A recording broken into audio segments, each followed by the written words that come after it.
اعوذ باللہ من الشیطان الرجیم بسم اللہ الرحمن الرحیم الف لام میم۔ یہ نازل کی ہوئی کتاب ہے، اس میں کچھ شک نہیں، یہ رب العالمین کی طرف سے ہے۔ کیا یہ لوگ یوں کہتے ہیں کہ پیغمبر صلی اللہ علیہ وسلم نے یہ کتاب دل سے بنا لیا ہے؟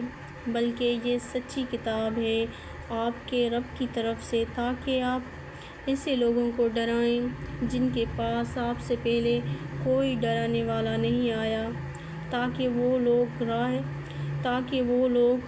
راہ پر آ جائیں۔ اللہ ہی ہے جس نے آسمان اور زمین اور اس مخلوق کو اور جو ان دونوں کے درمیان ہے 6 روز میں پیدا کیا، پھر تخت پر قائم ہوا۔ سو اس کے نہ تمہارا کوئی مددگار ہے اور نہ سفارش کرنے والا۔ سو کیا تم سمجھتے نہیں ہو؟ وہ آسمان سے لے کر زمین تک ہر امر کی تدبیر کرتا ہے۔ پھر ہر امر اسی کے حضور پہنچ جائے گا ایک ایسے دن میں جس کی مقدار تمہاری شمار کے موافق 1000 برس کی ہوگی۔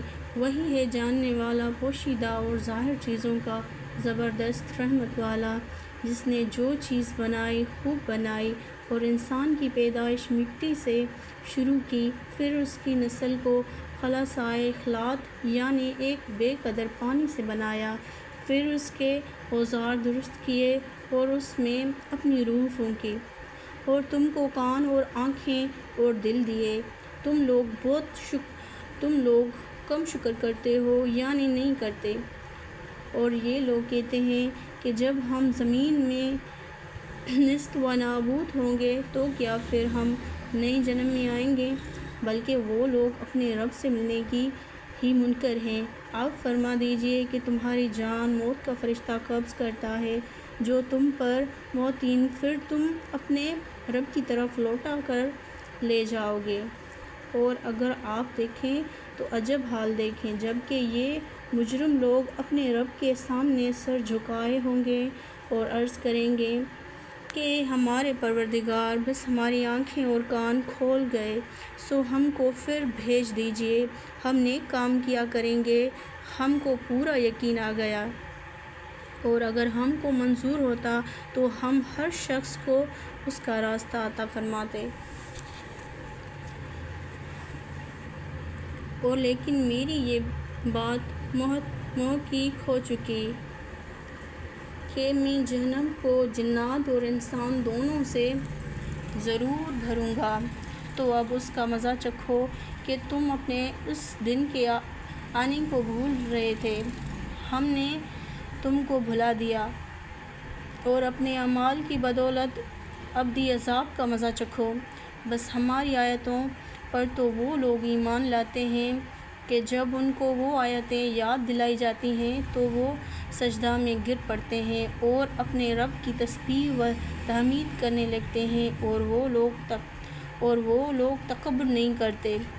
ان کے پہلو خوابگاہوں سے علیحدہ ہوتے ہیں، اس طور پر کہ وہ لوگ اپنے رب کی امید اور خوف سے پکارتے ہیں، اس طور پر کہ وہ لوگ اپنے رب کو امید سے اور خوف سے پکارتے ہیں اور ہماری دی ہوئی چیزوں میں سے خرچ کرتے ہیں۔ سو کسی شخص کو خبر نہیں جو آنکھوں کی ٹھنڈک کا سامان ایسے لوگوں کے لیے خزانہ غیب میں موجود ہے، یہ ان کو ان کے اعمال کا صلہ ہے۔ تو جو شخص مومن ہو گیا وہ اس شخص جیسا ہو جائے گا کہ بے حکم ہو، وہ آپس میں برابر نہیں ہو سکتے۔ جو لوگ ایمان لائے اور انہوں نے اچھے کام کیے، سو ان کے لیے ہمیشہ کا ٹھکانہ جنتیں ہیں، جو ان کے اعمال کے بدلے میں بطور ان کی مہمانی کی ہے۔ اور جو لوگ بے حکم تھے، سو ان کا ٹھکانہ دوزخ ہے، وہ لوگ جب اس سے باہر نکلنا چاہیں گے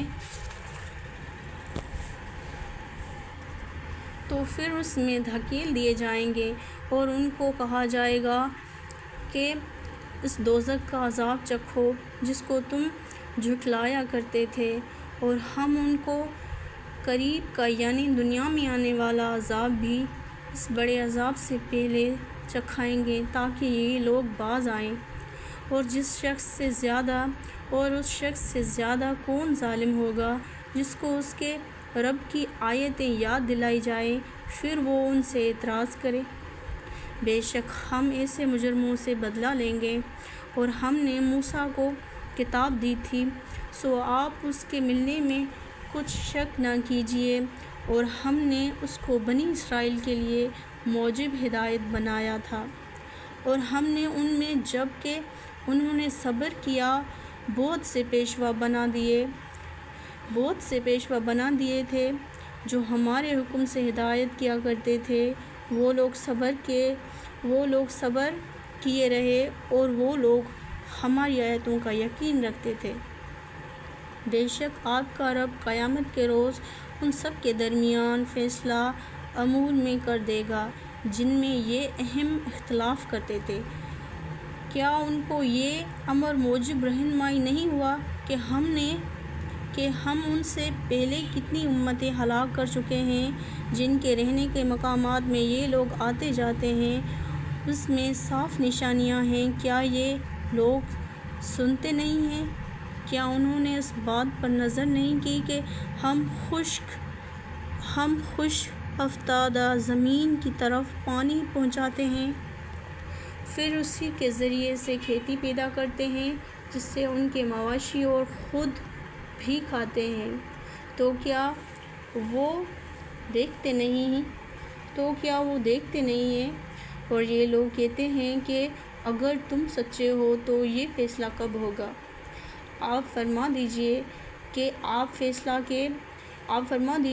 آپ فیصلے کے دن کا کافروں کو ان کا ایمان لانا نفع نہ دے گا اور ان کو مہلت بھی نہ ملے گی، سو ان کی باتوں کا خیال نہ کیجیے اور آپ منتظر رہیں، یہ بھی منتظر ہیں۔